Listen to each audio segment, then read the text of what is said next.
സ്നേഹം, ദിവ്യസ്നേഹം, സ്നേഹം,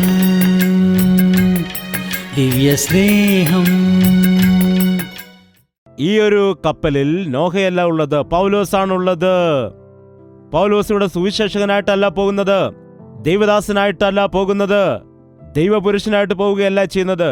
പൗലോസിനെ കുറ്റക്കാരനെന്ന് വിധിച്ചിട്ട് ആ കപ്പലിലുള്ള 276 ആളുകളിൽ ക്യാപ്റ്റനും അതിലുള്ള അധികാരികളുമൊക്കെ മാറിയിട്ട് മറ്റുള്ള ആളുകളെല്ലാം ആരാണ്? കുറ്റവാളികളാണ്, അടിമകളാണ്. ഒരു കുറ്റവാളിയായിട്ട് അവനെ കൊണ്ടുപോകുന്നു. മറ്റുള്ള കുറ്റവാളികളോടൊപ്പം സുവിശേഷം അറിയിച്ചു എന്നുള്ളതായ കുറ്റമാണ് അവൻ്റെ മേൽ ചുമത്തിയത്. യേശു രക്ഷകനാണെന്ന് പറഞ്ഞതാണ് അവൻ്റെ മേലുള്ളതായ കുറ്റം.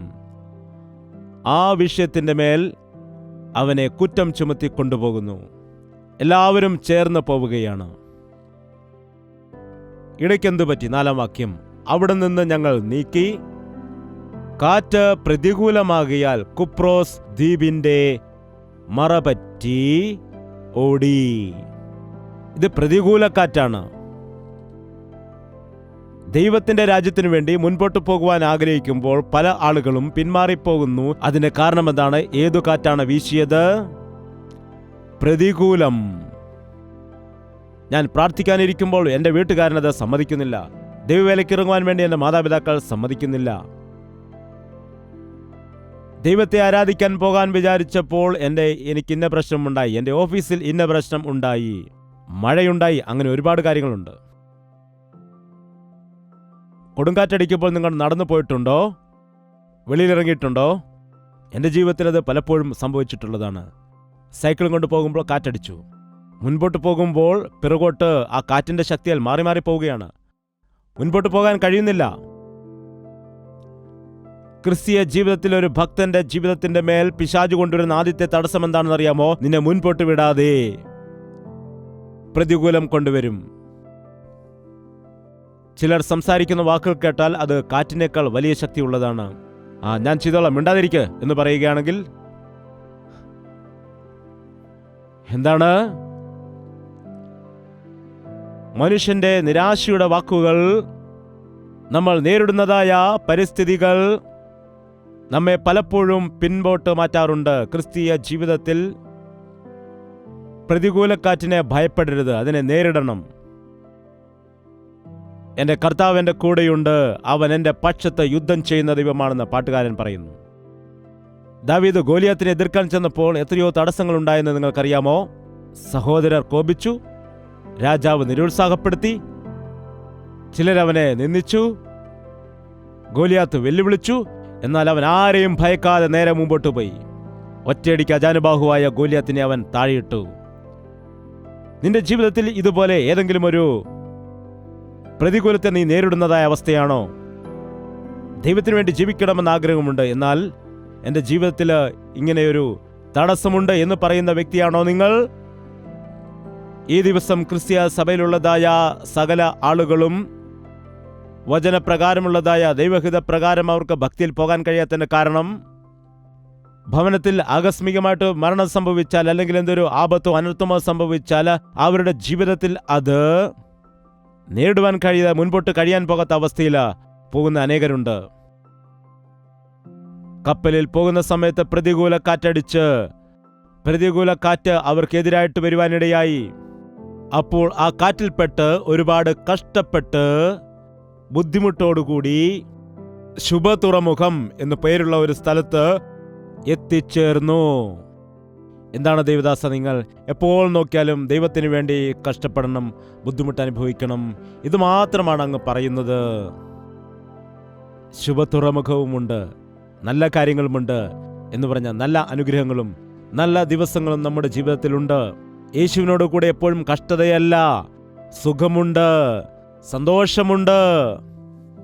പ്രതികൂല കാറ്റിനെയെല്ലാം മാറ്റിയിട്ട് നിനക്ക് അനുകൂലമായി നല്ല ദിവസങ്ങൾ അവൻ നൽകും. നിന്നെ അവൻ നല്ല തുറമുഖത്തടുപ്പിക്കും, നടുക്കടലിൽ ഇടുകയില്ല. ശുഭ തുറമുഖത്തേക്ക് എത്തിച്ചേർന്നു. ക്രിസ്തീയ ജീവിതമെന്ന് പറയുമ്പോൾ സുഖദുഃഖങ്ങളാൽ നിറഞ്ഞതാണ്. എല്ലാം സുഖമാണെന്ന് ചിലർ വിചാരിക്കും, സകലതും ദുഃഖമാണെന്ന് മറ്റു ചിലർ വിചാരിക്കും. എന്നാൽ കഷ്ടതയില്ലാതെ സുഖമില്ല. സുഖത്തിന് ശേഷം കഷ്ടത വന്നാലും അത് അനുഭവിക്കാൻ നാം തയ്യാറാകുന്നില്ല എങ്കിൽ ഭക്തിയുമില്ല. നാം സഭയായിട്ട് സ്വർഗത്തിലേക്ക് യാത്ര ചെയ്തു പോകുന്ന യാത്രക്കാരാണ്. യാത്രയിൽ കഷ്ടത സാധാരണമാണ്. ദൈവത്തിന്റെ സന്നിധിയിൽ ചേരുമ്പോഴാണ് നമുക്ക് ശുഭതുറമുഖം. ചിലർ ഇപ്പോഴേ ശുഭതുറമുഖത്ത് എത്തി എന്ന രീതിയിലാണ് ഇരിക്കുന്നത്. ഭയമില്ല, ഭയമില്ല, ഭയമില്ല എന്ന് പറയുമ്പോൾ എന്താണ്? നല്ല കാര്യമാണോ? പാട്ട് പാടുന്ന സമയത്ത്, കർത്താവിനെ സ്തുതിക്കുമ്പോൾ, പ്രാർത്ഥിക്കുമ്പോൾ അനേക തവണ നമ്മുടെ മനസ്സിൽ ദൈവത്തിന്റെ സമാധാനം വാഴുവാനിടയാകുന്നു. അതിനുശേഷം ഇങ്ങനെ വളരെ നാൾ ചെന്ന ശേഷം നോമ്പും കഴിഞ്ഞിരിക്കെ കപ്പലോട്ടം വൈഷമ്യം ആകൊണ്ട് 10-ാം വാക്യം, പൗലോസ്, പുരുഷന്മാരെ, ഈ യാത്രയിൽ ചരക്കിനും കപ്പലിനും മാത്രമല്ല നമ്മുടെ പ്രാണങ്ങൾക്കും ഏറിയ കഷ്ടനഷ്ടങ്ങൾ വരും എന്ന് ഞാൻ കാണുന്നു എന്ന് അവരെ പ്രബോധിപ്പിച്ചു. ദേവദാസന്റെ പണി അനുഗ്രഹിക്കുക മാത്രമല്ല, എന്താണ് ഇവിടെ ചെയ്യുന്നത്? പ്രബോധിപ്പിച്ചു. ദേവദാസന്മാരുടെ പ്രബോധനങ്ങളും നിങ്ങൾ കൈക്കൊള്ളേണ്ടത് ആവശ്യമാണ്. കഴിഞ്ഞ ദിവസം ദിയ പ്രസർ പാസ്റ്റർ നമ്മുടെ നടുവിൽ വന്നിട്ട് പാടിയപ്പോൾ ഉണ്ടായതായി ഉണർവ് ഞാൻ മറന്നുപോയിട്ടില്ല. വളരെ ഉണർവുണ്ടാകുവാനിടയായി. ആ സമയത്ത് എഴുതിയ പാട്ടാണ്. അപ്പോൾ നമ്മുടെ നടുവിൽ വന്ന് പാടുകയും ചെയ്തു. ഇന്ന് നമുക്ക് പ്രബോധനങ്ങൾ ഇഷ്ടമല്ല, ശാസനകളും ഒന്നും ഇഷ്ടമല്ല. പുകഴ്ച വേണം, സന്തോഷിപ്പിക്കലാണ്. ഇവയൊന്നുമല്ല യഥാർത്ഥമായ ക്രിസ്തീയ ഭക്തി. നീതിമാന്റെ ശാസന എനിക്ക് അഭിഷേകം പോലെയാണ് എന്നാണ് ദൈവത്തിന്റെ വചനത്തിൽ പറയുന്നത്. ശ്രദ്ധിക്കുക, ഇത്രയും കുറ്റവാളികളുടെ ഇടയിൽ ഒരു ദൈവദാസൻ ഉണ്ടായിരിക്കുന്നത് എത്ര വലിയ ഭാഗ്യമാണ്. ചിന്തിക്കൂ.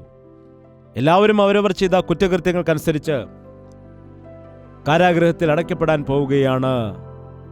എന്നാൽ ഇവിടെ പൗലോസ് ദൈവം തനിക്ക് വേണ്ടി വച്ചിരിക്കുന്നതായ ദൈവത്തിന്റെ പദ്ധതി നിറവേറ്റുന്നതിന് വേണ്ടി നീ എന്നെ റോമിൽ കൊണ്ടു നിർത്തുമെന്ന് പറഞ്ഞു. ആ ദൈവത്തിന്റെ പദ്ധതിക്ക് വേണ്ടിയാണ് യാത്ര ചെയ്യുന്നത്. അവിടെ പറയുകയാണ്, നല്ല തുറമുഖത്തെത്തി നമുക്ക് കുറെ നാൾ ഇവിടെ തന്നെ താമസിക്കാം. ഇപ്പോൾ പുറപ്പെടേണ്ട. നമ്മുടെ പ്രാണങ്ങൾക്കത് അപകടമാണ്. നിങ്ങൾ മുൻപോട്ട് പോകരുത്. ഈ വിവാഹം ഇവിടെ നിർത്തുക. നിങ്ങൾ മുൻപോട്ട് പോകരുത്. അല്ല പാസ്റ്റർ, ഇത് ഫിക്സ് ആയി പോയിരിക്കുന്നു. എന്താണ് ഫിക്സ് ആയത്? കല്യാണം ഫിക്സ് ചെയ്തു. ശരി, നിങ്ങളുടെ ഇഷ്ടം പോലെ. എനിക്ക് ഈ വാക്ക് എപ്പോഴും ഇഷ്ടമാണ്. പറയുക മാത്രമാണ് എൻ്റെ ജോലി. നിർബന്ധിക്കുന്നത് എൻ്റെ ജോലിയല്ല. നമ്മുടെ ദൈവം ആരെയും നിർബന്ധിച്ചിട്ടില്ല. നമ്മെ നിർബന്ധിച്ചിരുന്നെങ്കിൽ നാം എപ്പോഴേ മാറിപ്പോയേനെ. യേശു ഒരടി തന്നാൽ നാം മാറത്തില്ലായിരുന്നു. യേശു പറയും, നിന്റെ ഇഷ്ടം, ഇതാണ് നല്ലത്, ഇതാണ് തിന്മ. തിരഞ്ഞെടുക്കുന്നതെല്ലാം നിന്റെ ഇഷ്ടത്തിന് വിടുന്നു. നീ ചെയ്യുക. ദൈവത്തിന്റെ ഹിതമാണെങ്കിൽ അതുപോലെ ചെയ്യുക. എനിക്കിത് ദൈവഹിതമാണെന്ന് തോന്നുന്നില്ല. ഉപദേശങ്ങൾ സ്വീകരിച്ച് നന്നായതായ അനേകം ആളുകളുണ്ട്.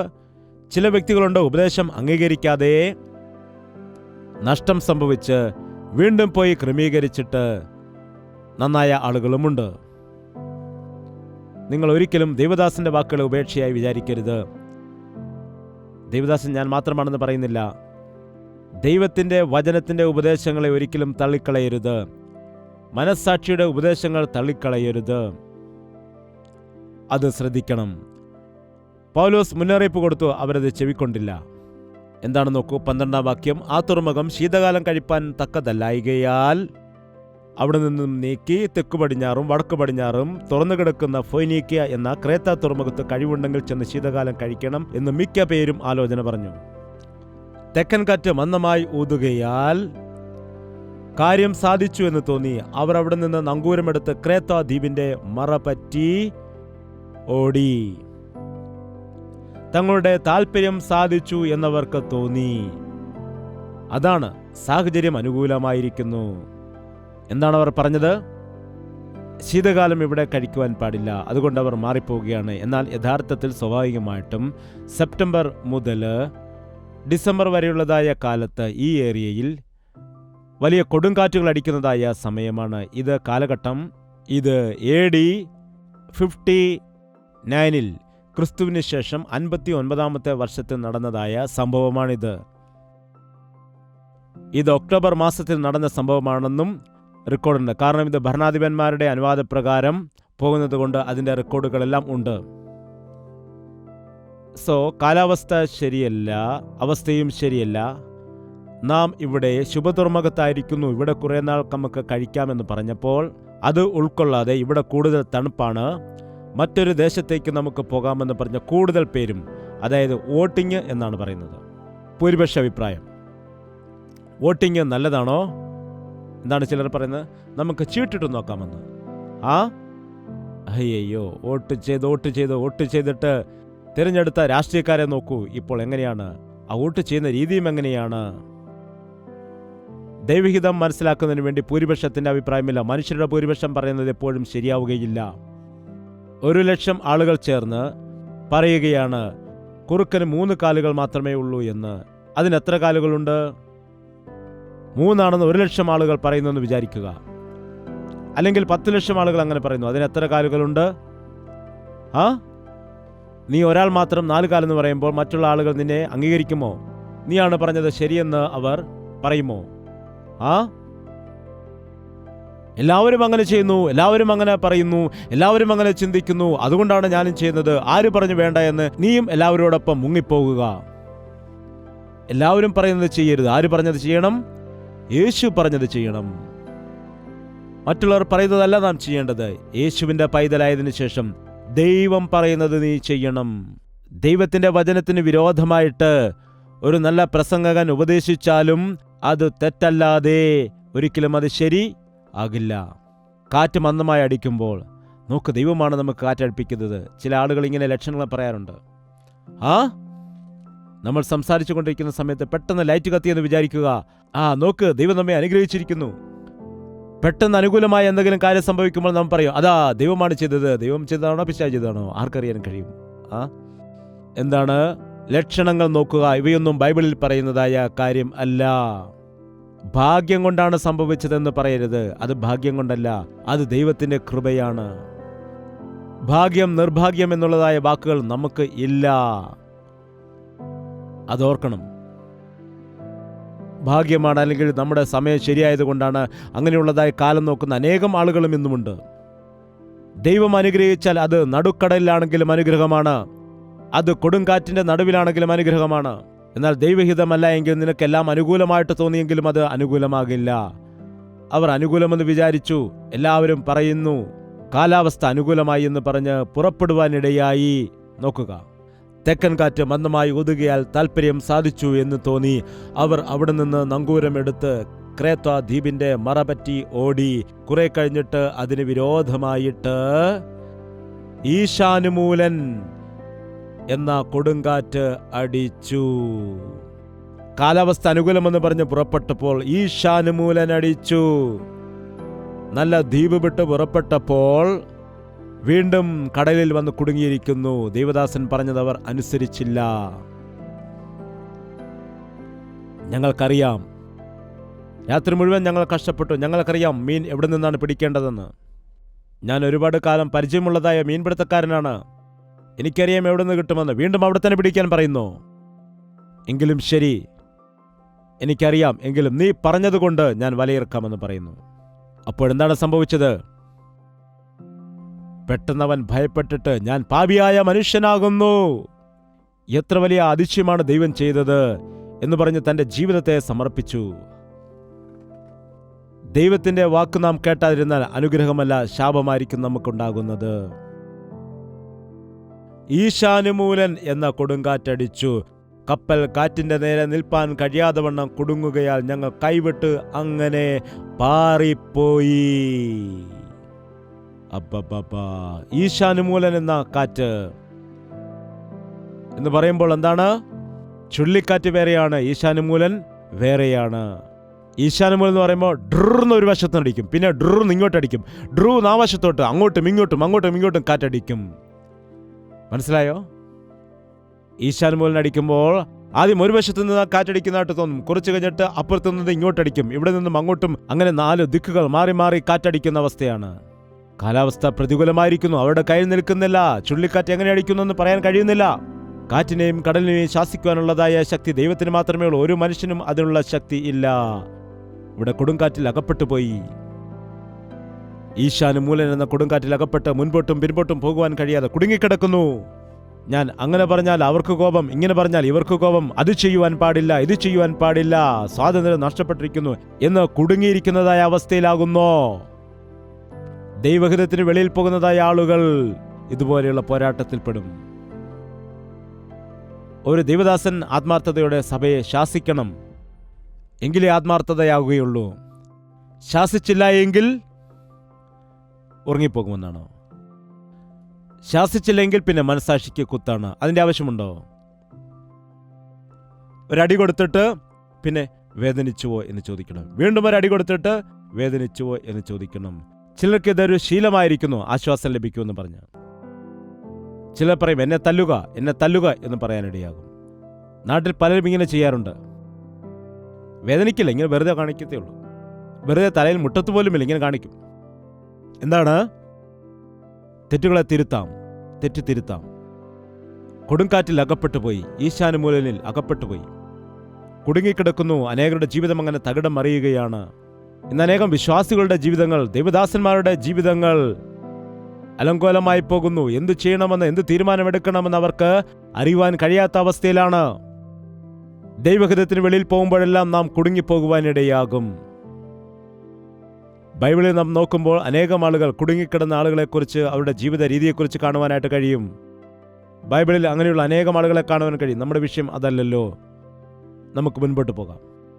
ക്ലൗദ എന്ന ചെറിയ ദ്വീപിന്റെ മറപറ്റി ഓടിയിട്ട് പ്രയാസത്തോടെ തോണി കൈവശമാക്കി. അതിനുശേഷം വായിക്കാം 18-ാമത്തെ വാക്യം. ഞങ്ങൾ കൊടുങ്കാറ്റിനാൽ അത്യന്തം അലയുക കൊണ്ട് പിറ്റേന്ന് അവർ ചരക്ക് പുറത്തു കളഞ്ഞു. ദൈവമേ, ജീവൻ കിട്ടിയാൽ മതി. കൊടുങ്കാറ്റടിക്കുകയാണ്. കൊടുങ്കാറ്റ് വന്നിട്ട് അവരെ മുക്കിക്കളയുവാൻ തുടങ്ങുന്നു. ആ സമയത്ത് പൗലോസ് എന്താണ് പറഞ്ഞതെന്ന് നമുക്കൊരു നിമിഷം നോക്കാം. പുരുഷന്മാരെ, എന്റെ വാക്കനുസരിച്ച് ക്രേത്തയിൽ നിന്നും നീക്കാതെയും ഈ കഷ്ടനഷ്ടങ്ങൾ സമ്പാദിക്കുകയും ഇരിക്കേണ്ടതായിരുന്നു. എങ്കിലും ഇപ്പോൾ ധൈര്യത്തോടെ ഇരിപ്പീൻ. ഞാൻ നിങ്ങളോട് അപേക്ഷിക്കുന്നു, കപ്പലിനു അല്ലാതെ നിങ്ങളിൽ ആരുടെയും പ്രാണന് ഹാനി വരികയില്ല. അതിന് അവർ കേട്ടില്ലായിരുന്നു. ഇപ്പോഴെന്താണ്? ചരക്കുകളെല്ലാം എന്തു ചെയ്തു? അവർ കൊണ്ടുവന്നതായ അരിയുടെയും പരിപ്പിന്റെയും എല്ലാം ചാക്കുകെട്ടുകൾ അവർ എന്തു ചെയ്തു? അവർ സമുദ്രത്തിലെടുത്ത് കളഞ്ഞു. അവർ ചരക്കുകൾ അത്രയും കപ്പലിൽ നിന്നെടുത്ത് പുറത്ത് കളഞ്ഞു. കഷ്ടപ്പെട്ട് സമ്പാദിച്ചതൊക്കെ വെറുതെ കളയുകയാണ് ചെയ്യുന്നത്. കഷ്ടപ്പെട്ടുണ്ടാക്കിയത്, ഇഷ്ടപ്പെട്ട് കൊണ്ടുവന്നതായ സാധനങ്ങളെല്ലാം എടുത്തു കളയേണ്ടതായ അവസ്ഥ എന്തുകൊണ്ടാണ് ഉണ്ടായത്? എന്താണ്? ദൈവത്തിന്റെ ഹിതത്തിന് വിരോധമായിട്ട് നാം എത്ര കഷ്ടപ്പെട്ടാലും എന്ത് പ്രയോജനമാണ്? ഞായറാഴ്ച ദൈവത്തെ ആരാധിക്കാതെ വന്ന് ഡ്യൂട്ടിക്ക് പോയിട്ട് എന്ത് ലാഭമുണ്ടാക്കുന്നു? ദൈവദാസ, അങ്ങയ്ക്ക് ഞങ്ങളുടെ കഷ്ടപ്പാട് അറിയാത്തത് കൊണ്ടാണ് ഇങ്ങനെ പറയുന്നതെന്നാണോ? നിങ്ങൾ ഞായറാഴ്ച ആരാധനയ്ക്ക് വരാതെ എത്ര വലിയ ഡ്യൂട്ടി ചെയ്താലും അതൊന്നും നിങ്ങൾക്ക് ബാക്കിയുണ്ടാകില്ല. കർത്താവിന്റെ ദിവസത്തിൽ നിങ്ങൾ നിങ്ങളുടെ പണികൾ ചെയ്യാതെ, സ്വന്തം കാര്യം നോക്കാതെ ദൈവത്തെ ആരാധിക്കുകയാണെങ്കിൽ, ദൈവത്തെ മഹത്വപ്പെടുത്തുകയാണെങ്കിൽ നിങ്ങളെ ഉന്നതത്തിൽ അവൻ നിർത്തുമെന്ന് ദൈവത്തിന്റെ വചനം പറയുന്നു. 20-ാം വാക്യം. വളരെ നാളായിട്ട് സൂര്യനെയോ നക്ഷത്രങ്ങളെയോ കാണാതെയും വല്ലാത്ത കൊടുങ്കാറ്റടിച്ചുകൊണ്ടും ഇരിക്കിയാൽ ഞങ്ങൾ രക്ഷപ്പെടും എന്നുള്ള ആശ ഒക്കെയും അറ്റുപോയി. അവർ വളരെ പട്ടിണി കിടന്ന ശേഷം പൗലോസ് അവരുടെ നടുവില് നിന്നുകൊണ്ട് പറഞ്ഞത്, പുരുഷന്മാരെ, എന്റെ വാക്കനുസരിച്ച് ക്രേത്തയിൽ നിന്ന് നീക്കാതെയും ഈ കഷ്ടനഷ്ടങ്ങൾ സമ്പാദിക്കാതെയും ഇരിക്കേണ്ടതായിരുന്നു. എന്റെ വാക്കു കേൾക്കുക. ഇസ്രായേലേ, എന്റെ വാക്കു കേട്ടെങ്കിൽ കൊള്ളാമായിരുന്നു. അതാണ് പറയുന്നത്. ഒരു ദൈവദാസൻ പറയുന്നത് ദൈവത്തിൻ്റെതായ വാക്കുകളാണ്. ദൈവദാസന്റെ വാക്കുകളിലുള്ള പവറല്ല, അത് ദൈവത്തിന്റെ ഹിതം അനുസരിച്ചുകൊണ്ട് സമയോചിതമായിട്ട് ദൈവം കൊടുക്കുന്നതായ ഉപദേശങ്ങളാണ്, വാക്കുകളാണ്. വീണ്ടും ഞാൻ പറയട്ടെ, ഒരു തീരുമാനമെടുക്കേണ്ട സമയത്ത് നിങ്ങൾ ദൈവസന്നിധിയിൽ വെച്ച് നിങ്ങൾ അതിനുവേണ്ടി പ്രത്യേകം പ്രാർത്ഥിക്കാതെ തീരുമാനമെടുക്കുവാനായിട്ട് പാടില്ല. അങ്ങനെ ചെയ്യാതെ ഒരു തീരുമാനവും എടുക്കരുത്. ഒരു യാത്രയും നിങ്ങൾ ചെയ്യുവാൻ പാടില്ല. ഇത് നിസ്സാരമാണെന്ന് വിചാരിക്കരുത്. ദൈവത്തിന്റെ വചനം, സഭയിലായിരിക്കുന്ന ദൈവദാസന്മാരുടെ വാക്ക് നിങ്ങൾ കേൾക്കണം. ദൈവഹിതം നിങ്ങൾ ചെയ്യണം. കപ്പലിലുണ്ടായിരിക്കുന്ന യാത്രക്കാരെ, സഭയിലായിരിക്കുന്ന വിശ്വാസികളെ, ഇന്നും നാം ലോകത്തിൽ തന്നെ ആയിരിക്കുന്നു. ലോകത്തിന്റെ സ്വാധീനം നമ്മുടെ മേലുണ്ട്. ലോകത്തിന്റെ മാറ്റങ്ങൾ നമ്മെ സ്വാധീനിക്കുന്നു. ലോകത്തിൽ ക്ഷാമം വരുമ്പോൾ നമുക്ക് ക്ഷാമമുണ്ടാകുന്നു. പ്രളയം വരുമ്പോൾ നമുക്കും പ്രളയമുണ്ടാകുന്നു. ലോകത്തിൽ പോരാട്ടമുണ്ടാകുമ്പോൾ നമുക്കും പോരാട്ടങ്ങൾ ഉണ്ടാകുന്നു. ലോകത്തിൽ പോരാട്ടമുണ്ടായാൽ എനിക്കെന്താണ് കുഴപ്പമെന്ന് വിചാരിക്കരുത്. നാം കർത്താവിലാണല്ലോ, നമുക്ക് പോരാട്ടമുണ്ടാകില്ല എന്ന് നിങ്ങൾ വിചാരിക്കരുത്. നാം ദൈവത്തെങ്കിലേക്ക് തിരിയണം. ദൈവത്തിന്റെ ഹിതം നാം അപ്പോൾ മനസ്സിലാക്കണം, ചോദിച്ചറിയണം. അതുകൊണ്ടാണ് ക്രമമായിട്ട് ആലയത്തിൽ വരണമെന്ന് പറയുന്നത്. അതുകൊണ്ടാണ് അതാത് സമയത്ത് ദൈവത്തിന്റെ വചനത്തെ നാം പരിശോധിക്കണം. ദൈവം എന്താണ് നമ്മോട് പറയുന്നതെന്ന് നാം ശ്രദ്ധിക്കണം. അവൻ നമുക്ക് നൽകുന്ന പ്രബോധനങ്ങൾ, അവന്റെ ഉപദേശങ്ങൾ, അവന്റെ ആശ്വാസം നാം പ്രാപിച്ചെടുക്കണം. അവന്റെ നടത്തിപ്പില്ലാതെ ഈ ലോകത്ത് നമുക്ക് ക്രിസ്തുവിന്റെ സാക്ഷികളായിട്ട് ജീവിക്കാനും കഴിയില്ല. പറഞ്ഞതനുസരിക്കുമ്പോഴാണല്ലോ നമുക്ക് നന്മയുണ്ടാകുന്നത്. നഷ്ടം വന്നിട്ട് നാം എന്തു പറഞ്ഞാലും എന്ത് പ്രയോജനമാണ് ഉണ്ടാകുന്നത്? നഷ്ടം വന്നതിന് ശേഷം നാം നിലവിളിച്ചതുകൊണ്ട് യാതൊരു പ്രയോജനവും ഉണ്ടാവുകയില്ലല്ലോ. അതുകൊണ്ട് നാം ദൈവത്തെ അനുസരിച്ച് ദൈവത്തിന്റെ ഹിതപ്രകാരം ജീവിക്കുവാൻ വേണ്ടി ശ്രമിക്കണം. അതുപോലെ എൻ്റെ വിധിയാണെന്ന് ഒരിക്കലും നിങ്ങൾ പറയരുത്. എൻ്റെ ജീവിതം ഇങ്ങനെ പോവുകയുള്ളൂ എന്ന് നിങ്ങൾ ഒരിക്കലും പറയുവാൻ പാടില്ല. എൻ്റെ വിധി ഇങ്ങനെയായിപ്പോയി, എൻ്റെ ജീവിതം ഇങ്ങനെയായിപ്പോയി എന്ന് എന്താണ് നിങ്ങൾ ഒരിക്കലും പറയാൻ പാടില്ല. നിന്റെ ജീവിതം ഇത്രയേ ഉള്ളൂ. No no no no no no അങ്ങനെ പറയരുത്. മനുഷ്യരെല്ലാവരും നിന്നോട് അങ്ങനെ പറഞ്ഞേക്കാം, ദൈവം പറയുകയില്ല.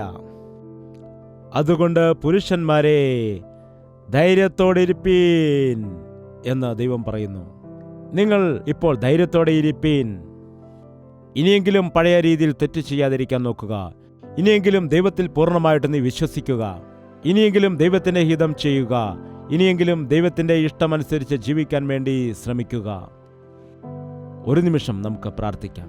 ദൈവദാസനായിട്ട് കപ്പലിൽ യാത്ര ചെയ്തിരുന്നതായ ആളുകൾക്ക് ആശ്വാസത്തെ കൊടുത്തു, ഉപദേശത്തെ കൊടുത്തു. അവർക്ക് വേണ്ടി നിലവിളിക്കുവാനിടയായി, പ്രാർത്ഥിക്കുവാനിടയായി, അവരെ ധൈര്യപ്പെടുത്തി. ഒരു പിതാവെന്ന നിലയിൽ നിന്റെ വീട്ടുകാരെ നീ ധൈര്യപ്പെടുത്തുന്നുണ്ടോ? അവർക്ക് വേണ്ടി നീ പ്രാർത്ഥിക്കുന്നുണ്ടോ? നിന്റെ മക്കളുടെ വിഷയങ്ങൾക്ക് വേണ്ടി ദൈവസന്നിധിയിൽ നീ പ്രാർത്ഥിക്കുന്നുണ്ടോ? നിന്റെ കുടുംബത്തിന് ചുറ്റും നീ വേലി കെട്ടുന്നുണ്ടോ? സഭാ ഇടയനായിട്ട് എല്ലാവരെയും കുറിച്ച് ദൈവസന്നിധിയിൽ കണക്ക് ബോധിപ്പിക്കണമെന്ന് മനസ്സിലാക്കിക്കൊണ്ട് നിന്റെ ശുശ്രൂഷയിൽ നീ വിശ്വസ്തനായിട്ട് ജീവിക്കുന്നുണ്ടോ? നഷ്ടം സംഭവിച്ചുവോ? എങ്കിലും ഭയപ്പെടേണ്ട, ധൈര്യപ്പെടുക. കർത്താവ് നിന്നെ വിടുവിക്കുമെന്ന് പറയുന്നു. ദൈവത്തിന്റെ ആലയത്തിലാണ് നിനക്ക് സുരക്ഷിതത്വമുള്ളത്. ആട്ടിൻകൂട്ടത്തിലാണ് നിനക്ക് കാവലുള്ളത്. ദൈവത്തിന്റെ ഹിതമാണ് ശ്രേഷ്ഠം. കഷ്ടതയിൽ നിന്നോട് കൂടെ ഉണ്ടായിരിക്കുമെന്നും പറഞ്ഞ കർത്താവ്. നീ വെള്ളത്തിൽ കൂടി കടന്നാലും വെള്ളം നിന്നെ മുക്കിക്കളയുകയല്ലേ എന്ന് പറഞ്ഞ കർത്താവ്. കർത്താവേ, നീയാകുന്നു ഞങ്ങളുടെ സങ്കേതം. നീ ഞങ്ങളുടെ കൂടെയുണ്ടെങ്കിൽ ഞങ്ങൾ സുരക്ഷിതരായിരിക്കും. എത്രയോ തവണ നിന്റെ ഉപദേശങ്ങളൊന്നും കൈക്കൊള്ളാതെ നിന്റെ ഇഷ്ടത്തിന് വിരോധമായി, വചനത്തിന് വിരോധമായി മുൻപോട്ട് പോയപ്പോൾ ഞങ്ങൾക്ക് നഷ്ടം സംഭവിച്ചു. സാമ്പത്തികമായ നഷ്ടങ്ങളുണ്ടായി, കുടുംബപരമായ നഷ്ടങ്ങൾ ഞങ്ങൾക്ക് സംഭവിച്ചു. ആത്മീയമായിട്ട് ഞങ്ങൾ വീണുപോകുവാനിടയായി. ഞങ്ങളോട് ക്ഷമിക്കണമേ കർത്താവേ. നിന്റെ പദ്ധതി ഞങ്ങളുടെ ജീവിതത്തിൽ നിറവേറ്റണമേ. പ്രാർത്ഥന. ഈ ഒരു സാഹചര്യത്തിന്റെ നടുവിലും ഞങ്ങളെ കാക്കുന്ന ഒരു കർത്താവുണ്ട്. ഞങ്ങളെ വിടുവിക്കുന്ന ഒരു കർത്താവുണ്ട്. ഞങ്ങളെ ബലപ്പെടുത്തുന്ന കർത്താവുണ്ട്. ഞങ്ങളുടെ പ്രാണനെയും ആത്മാവിനെയും കാക്കുന്ന ദൈവമുണ്ടെന്ന വിശ്വാസം ഞങ്ങൾക്ക് നൽകണം. കർത്താവെ, നിന്നെ വിട്ടുപിരിഞ്ഞാൽ ഞങ്ങൾക്കത് നാശമാണ്. കപ്പൽ വിട്ടുമാറിയാൽ ഞങ്ങളുടെ പ്രാണനാണത് അപായമാകുന്നത്. എന്നാൽ നിന്റെ സാന്നിധ്യത്തെ വിട്ടുപിരിഞ്ഞാൽ, നിന്റെ ആലയത്തെ വിട്ടുപിരിഞ്ഞാൽ, നിന്നോടുള്ളതായ കൂട്ടായ്മ വിട്ടുപിരിഞ്ഞാൽ, അയ്യോ, ഞങ്ങളുടെ ജീവിതത്തിൽ അത് വലിയ നാശമാണ്. അതിന്റെ അന്ത്യം നാശകരമായ നരകത്തിലേക്ക് പോകുന്നതായ അവസ്ഥയാണല്ലോ കർത്താവേ. ഏതെല്ലാം കഷ്ടത വന്നാലും ബുദ്ധിമുട്ടുകൾ വന്നാലും ഞങ്ങളെ ആശ്വസിപ്പിക്കുന്ന ഒരു കർത്താവുണ്ട്. ഞങ്ങളെ ചേർത്ത് നിർത്തുന്ന കർത്താവുണ്ടെന്നുള്ള വിശ്വാസം നൽകണമേ. നിന്റെ വാഗ്ദത്തങ്ങൾ മറന്നുപോയിരിക്കുന്നു, നിന്റെ വിളിയെ മറന്നുപോയിരിക്കുന്നു കർത്താവേ. ഞങ്ങളോട് നീ ക്ഷമിക്കണമേ. നിന്റെ പദ്ധതികളെ ഞങ്ങൾ വിട്ടുമാറിയിരിക്കുകയാണ്. അതുകൊണ്ടാണ് ഞങ്ങളുടെ വിശ്വാസം ക്ഷീണിച്ചു പോകുന്നത്. അതുകൊണ്ടാണ് ഈ ലോക കഷ്ടതയിൽ ഞങ്ങൾ ഞെരുങ്ങിപ്പോകാനിടയാകുന്നത്. അതുകൊണ്ടാണ് ഈ ലോകത്തിന്റെ പ്രവാഹത്തിൽ ഞങ്ങൾ ഒഴുകിപ്പോകാനിടയാകുന്നത്. ഞങ്ങളുടെ ചുറ്റുപാടും എത്ര നാശകരമായ സാഹചര്യങ്ങൾ ഉണ്ടെങ്കിലും ഞങ്ങളെ നടത്തുന്ന ഒരു കർത്താവുണ്ടെന്നുള്ളതായ വിശ്വാസം ഞങ്ങളുടെ പക്ഷത്ത് നിൽക്കുന്നതായ ഒരു കർത്താവുണ്ടെന്നുള്ള പൂർണ്ണ വിശ്വാസം ഞങ്ങൾക്ക് നൽകുമാറാകണമേ. നിന്റെ ചെറുകടിയിലാണ് ഞങ്ങൾക്ക് പൂർണ്ണ സുരക്ഷിതത്വം. നീ പറയുന്നത് അനുസരിക്കുന്നതാണ് ഞങ്ങൾക്ക് നന്മ. ഈ ലോകത്തിൽ ഞങ്ങൾ പേരും പ്രശസ്തിയും നേടിയെടുക്കുന്നതല്ല, നിത്യരാജ്യത്തിന്റെ അവകാശികളായിട്ട് മാറുവാനുള്ളതായ ഭാഗ്യം നേടിയെടുക്കുവാൻ ഞങ്ങൾക്ക് എല്ലാവർക്കും നീ സഹായം ചെയ്യണമേ എന്ന് യേശു ക്രിസ്തുവിന്റെ നാമത്തിൽ അപേക്ഷിക്കുന്നു പിതാവേ. ആമേൻ. യേശുവേ യേശുവേ യേശുവേ യേശുവേ യേശുവേ യേശുവേ യേശുവേ യേശുവേ നിന്നെ നിന്നെ എന്നും ഞാൻ സേവിക്കും. നീ മാത്രം രാജാവെന്നും. നിന്നെ നിന്നെ എന്നും ഞാൻ സേവിക്കും. നീ മാത്രം രാജാവെന്നും. യേശുവേ യേശുവേ യേശുവേ യേശുവേ യേശുവേ യേശുവേ യേശുവേ യേശുവേ യേശുവേ യേശുവേ